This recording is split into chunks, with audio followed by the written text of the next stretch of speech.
More flood warnings for England as water levels continue to rise following Storm Babet. Good morning. Landlines are going digital as the UK phone network gets a massive overhaul. The old analogue system will be switched off by 2025. I'll explain what it means for you and how to stay connected. Good morning. Aston Villa are 2 points off the top of the Premier League.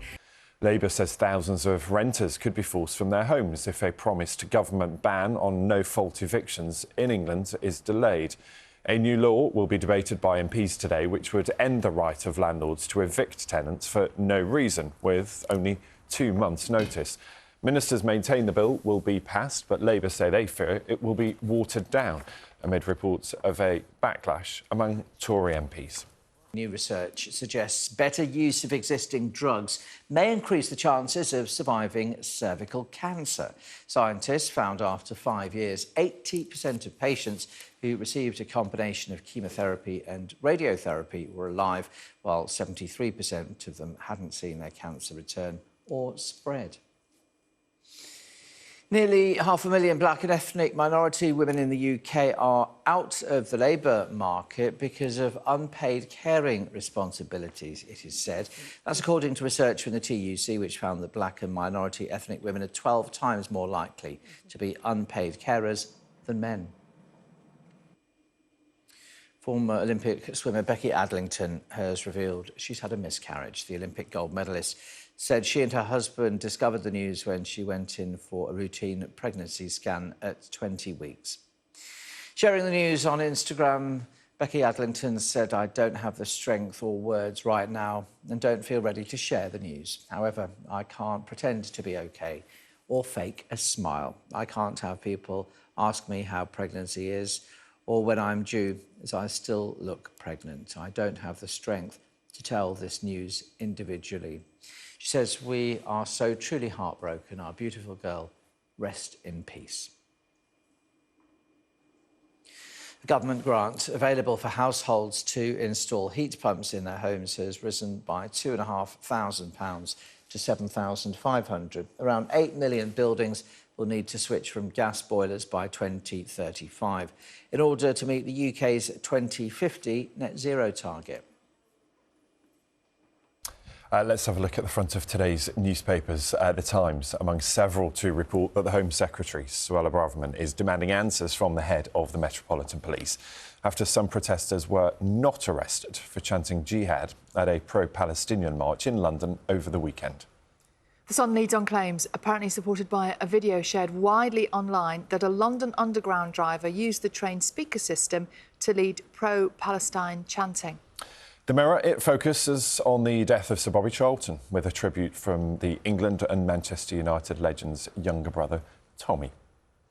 And the Metro has some more gloomy weather news. After being soaked by Storm Babet, the Met Office is warning that Scotland and Northern England are in for a cold snap. Of course, as Carol said, she will be back later in the programme and she will explain what exactly is going on there, what we have to get ready for. Is it me, but it feels like it's gone from August to November like that? And yes, it has. Just Too quickly, like that, yeah. overnight. What do we have inside the newspapers this morning? So we're going to be fine, health-wise, apparently, given how much coffee we drink. Are you sure? I reckon. Researchers have found that drinking tea and coffee in midlife, we're going with midlife, may be associated with a reduced likelihood of frailty in later years. So coffee is good for you? It's the caffeine in it, apparently, the researchers have found. If you drink 4 or more cups a day, you fare best, but tea is also good, so keep drinking. You're on 1 already. I'm on 1, yeah. But yeah, apparently 4 or more cups of coffee significantly reduced odds of physical frailty. So we'll be all right. Does it also work for chocolate? Because there's caffeine in that. I think, yes. Yeah. Well, that just helps mental health as well. Exactly. Just helps all round. This one in the Times today saying it's about dogs and cats. Oh, go on. So, people have stronger emotional bonds with dogs than they do with cats, according to a recent survey.